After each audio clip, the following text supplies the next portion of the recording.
Et la MIFA!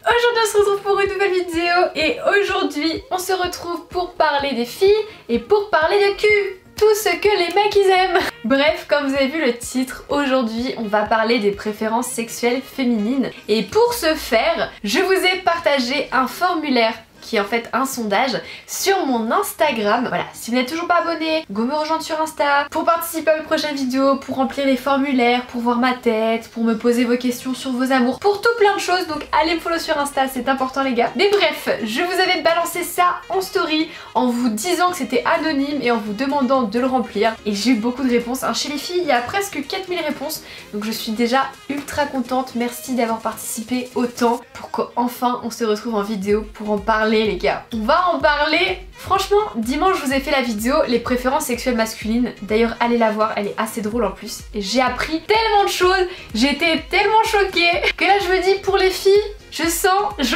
que ça va être encore quelque chose. Tenez-vous prêts les gars, c'est parti, on passe au formulaire des préférences sexuelles féminines. Évidemment, avant qu'on commence, vous pensez bien que j'allais faire mon petit disclaimer. Dans cette vidéo, on va parler de sexe, voilà, avec des mots sexuels, des termes appropriés pour le sujet. Donc si vous êtes jeune, si voilà, vous n'êtes pas à l'aise avec le sujet, je vous invite à voir une autre vidéo parce que là, on est là pour parler de ça. Let's go, on y va et il y a du lourd.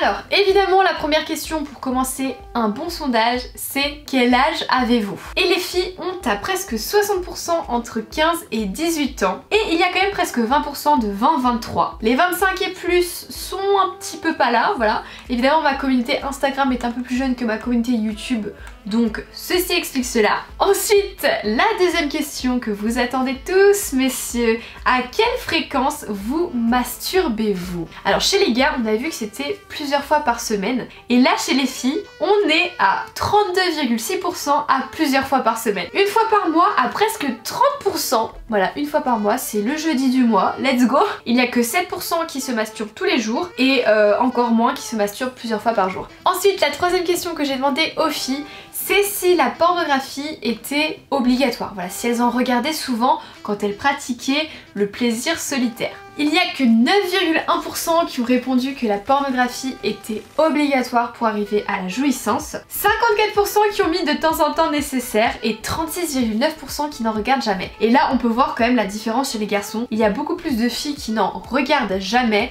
que des garçons. Mais je crois aussi qu'il y a beaucoup plus de filles qui ont mis que c'était obligatoire pour arriver à la jouissance. Je crois que chez les gars c'était 7%, je me rappelle plus trop, faudrait que j'ai ça sous les yeux, mais il me semble que c'était 7% et là 9%, donc les filles on vous a grillé. Mais voilà, quand même 54%, plus de la moitié qui disent que c'est de temps en temps nécessaire. Ensuite, prochaine question que j'ai posée aux filles, c'était est-ce qu'elles préfèrent le sexe avec sentiment ou sans sentiment? Et là, sans étonnement, à plus de 93,8%, les filles ont répondu qu'elles préféraient le sexe avec sentiment. Mais j'avais vu aussi que sur le formulaire des garçons, les gars ont mis qu'ils préféraient aussi le sexe avec sentiment. Je pense qu'on est juste des êtres humains, nous aimons la connexion pure et profonde. Nous sommes des êtres sensuels et amoureux.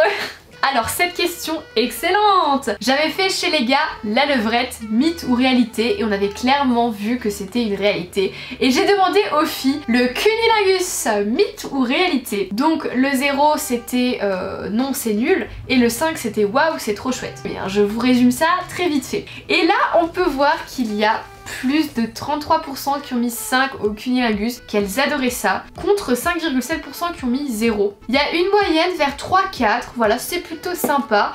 Quand même 21 et 22%, donc ouais, et regroupé ça fait quand même 40% qui ont mis que c'était plutôt sympa et 50% qui ont mis que c'était vachement sympa. Donc les gars, vous savez quoi faire la prochaine fois. Ensuite, la prochaine question parle de fantasmes. Les fantasmes féminins. J'ai demandé aux filles, parmi ces fantasmes connus, lesquels vous intéressent. Chez les gars, on avait vu que c'était le plan A3 qui était au top de la liste à plus de 50%, alors que là chez les filles, le plan A3 n'est qu'à 24%. Et j'avais mis une fille plus un gars, donc un plan avec la fille, une fille et un gars. Donc quand même, il y a 24% de filles intéressées par ça les gars. L'espoir n'est pas perdu. Ensuite, j'avais demandé le SM qui était à 18% chez les filles contre 8% chez les garçons. L'anal à 15,7% et alors les lieux publics, bam, ça a explosé. 48% de filles aimeraient faire ça dans un lieu public, j'imagine avec le risque de se faire découvrir. Voilà messieurs, vous savez quoi proposer à votre partenaire la prochaine fois. La prochaine question était de nouveau une question sur les fantasmes. J'ai demandé aux filles si elles avaient déjà parlé de leurs fantasmes à leur partenaire sexuel. Et alors là, on a un peu plus de jamais que chez les garçons, je crois, puisqu'il y a presque 27% de filles qui n'ont jamais parlé de leurs fantasmes à leur partenaire, et quand même 33% qui, oui, de manière explicite, qui ont dit ce qu'elles voulaient. Voilà, elles se sont dit, allez, let's go, on en parle. Des sous-entendus à 32%. Ils ont tenté, comme les garçons, je crois que c'était aussi 30% et quelques, ils ont tenté la chose, et 8,1% qui pensent qu'un fantasme doit rester absolument secret. Le téléphone sonne.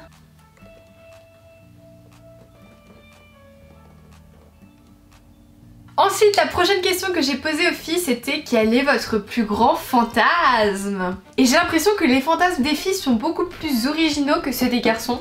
Désolée les gars, on a de l'imagination. Alors, nous avons être attaché pendant un rapport, les yeux bandés, donc il y a pas mal de SM à ce que j'ai vu, menottes, essayer avec une fille, le faire sur des comptoirs de bar. Nous avons la double pénétration, être dominée, être soumise. Les policiers, les pompiers. Ah, ce fantasme cliché, ça me fait trop rire. Dans un avion, voilà le classique jacuzzi. Les hommes en costume. J'ai l'impression que les costumes chez les filles c'est important. Hein. Faire l'amour avec un militaire, encore une fois, l'histoire du costume. Un plan à 3 filles, une double vaginale, sodomie surprise. Bref, je sais qu'on pourrait faire une vidéo entière sur ça, que ça vous intéresse très fortement les gars. Mais on va passer à la prochaine question parce que je vous jure, il y a encore du croustillant. Est-ce que vous préférez la stimulation vaginale ou clitoridienne? Le fameux mythe de la fille, vaginale ou clitoridienne. Et on peut voir qu'à plus de 70%, les filles préfèrent la stimulation clitoridienne. Alors qu'il n'y a que 30% de filles qui aiment la stimulation vaginale. Il ne faut pas oublier le clitoris pendant un rapport puisque c'est un organe fait juste pour ressentir du plaisir. Ensuite, prochaine question, la célébrité sur laquelle fantasment les filles. Là, il y a eu un petit peu moins d'actrices pornographiques, hein. Chez les mecs c'était plutôt ça. Là, on part plutôt sur du Shawn Mendes, Yann Sommerhalder, je suis tout à fait d'accord. David Beckham, Cole Sprouse, Brad Pitt, The Rock. Beau gosse hein The Rock, mais bonhomme hein The Rock, là, The Rock quoi. Tyler Lautner, Ed Westwick qui joue dans Gossip Girl, mon copain, ça c'est chou quand même. Bref, en gros chez les filles c'était plus des acteurs de films. Ensuite, prochaine question, j'ai demandé est-ce que vous préférez un rapport doux ou dur? 37,7% de filles préfèrent un rapport dur, alors que 62,3% de filles préfèrent un rapport doux. Je pense que c'est important à savoir ce genre de statistiques les gars. Prenez-en de la graine et surtout n'oubliez pas quand même de demander à votre partenaire. Chaque personne est différente comme le montre ce sondage donc voilà. Ensuite, prochaine question. J'ai demandé aux filles est-ce que vous préférez recevoir, donc prendre du plaisir, ou donner, faire plaisir à son partenaire. Et alors là, je me rappelle que chez les gars, il y avait plus de 70%, presque 80 je crois, qui préféraient donner du plaisir à la fille, alors que là, il n'y a que 40% de filles qui préfèrent donner du plaisir, alors qu'il y a 61% de filles qui préfèrent en recevoir. Comme la nature est bien faite, vous messieurs, vous les donnez, nous on reçoit, voilà. Prochaine question que j'ai demandé aux filles, avez-vous déjà pratiqué la sodomie? Oui à 28% contre 71% de non. Donc il y a quand même presque 30% de filles qui ont essayé la sodomie et à ces 30% je leur ai demandé si cela leur a plu. Et alors là j'étais choquée encore une fois pour ces statistiques. Il y a plus de 36,5% qui ont mis non, je n'ai pas du tout aimé. Regardez, la barre de 0 est extrêmement grande. Je crois que j'ai mis 0, je ne recommencerai plus, et 5, je recommencerai parce que ça m'a plu. Et il y a 551 filles qui ont mis oh my god, je ne recommencerai pas. Et le reste, bah voilà, c'est un peu plat quoi, c'est mitigé je dirais, donc ça ne plaît pas plus que ça apparemment les gars, voilà. Prochaine question, j'ai demandé aux filles si pendant le rapport, elles préféraient être dominées ou les deux. Et là on peut voir qu'il y a presque 40% de filles qui préfèrent être dominées contre 5% seulement qui aiment dominer. Ensuite, prochaine question aux filles, est-ce que les préliminaires sont importants pour vous? Et alors là, toutes les filles ou presque ont mis 5, genre c'est méga important. Et je me rappelle chez les mecs, la barre des 3 et 4 était grande, mais là chez les filles, il y a presque 0 réponse pour le pas du tout et un max de réponses pour le 5. Donc messieurs, comme je l'ai dit, on n'oublie pas les préliminaires, c'est très important pour les filles. Ensuite, la prochaine question que j'ai posée aux filles, c'était si elles aimaient avoir un partenaire sexuel qui prenait des initiatives, qui prenait les choses en main. Et alors là, Clairement, c'est clair et net, encore une fois, c'est génial. Elles aiment presque toutes à 66,6%, plus 22,1% si on prend le 4. Un partenaire qui prend des initiatives. Vous pouvez voir le dessin, le graphique, on aime les gars qui prennent des initiatives, qui prennent les devants. Et je me rappelle aussi que chez les gars qui avaient répondu qu'ils aimaient aussi qu'on prenne les initiatives. Donc les filles, attention, ne vous reposez pas sur vos lauriers, les gars aussi ils aiment ça. Ensuite, la prochaine question c'était l'effet de surprise pendant un rapport, ça vous fait quoi? Et j'avais mis la barre 0, ça me fait rien du tout, et 5, j'adore. Et alors là, on peut voir que c'est encore plus que chez les gars, les femmes adorent l'effet de surprise. Voilà, quand je dis effet de surprise, ne faites pas quelque chose sans en avoir parlé au préalable à votre partenaire, s'il vous plaît. Mais il y a quand même presque 50% qui ont mis le 5, le top du top. Donc oui, clairement, l'effet de surprise, ça compte beaucoup pendant un rapport. Ensuite, la prochaine question, c'était est-ce que ça vous excite quand votre partenaire vous parle pendant le rapport? Les filles à 61% ont mis ça me stimule encore plus. C'est assez connu que les gars aiment les filles qui sont expressives. Mais les filles aussi, genre regardez-le. Et seulement si c'est des paroles sales à 26%. Parce que je sais que c'est assez tabou encore. Mais parlez-en, communiquez apparemment, ça les stimule encore plus. Ensuite, la prochaine question que j'ai demandé aux filles, c'était si elles préféraient le petit coup vite fait ou le sexe 5 étoiles. Le sexe bien fait, à la maison, on prend le temps préliminaire et tout le tralala. Et il y a quand même 85% de filles qui préfèrent quand c'est bien fait, contre 14,2% qui préfèrent un petit coup vite fait. Oh my god, la prochaine question que j'ai demandé aux filles, c'était quel est l'endroit le plus excitant pour faire l'amour? Et alors là, on a eu toutes les pièces de la maison, déjà, sous la douche, la plage,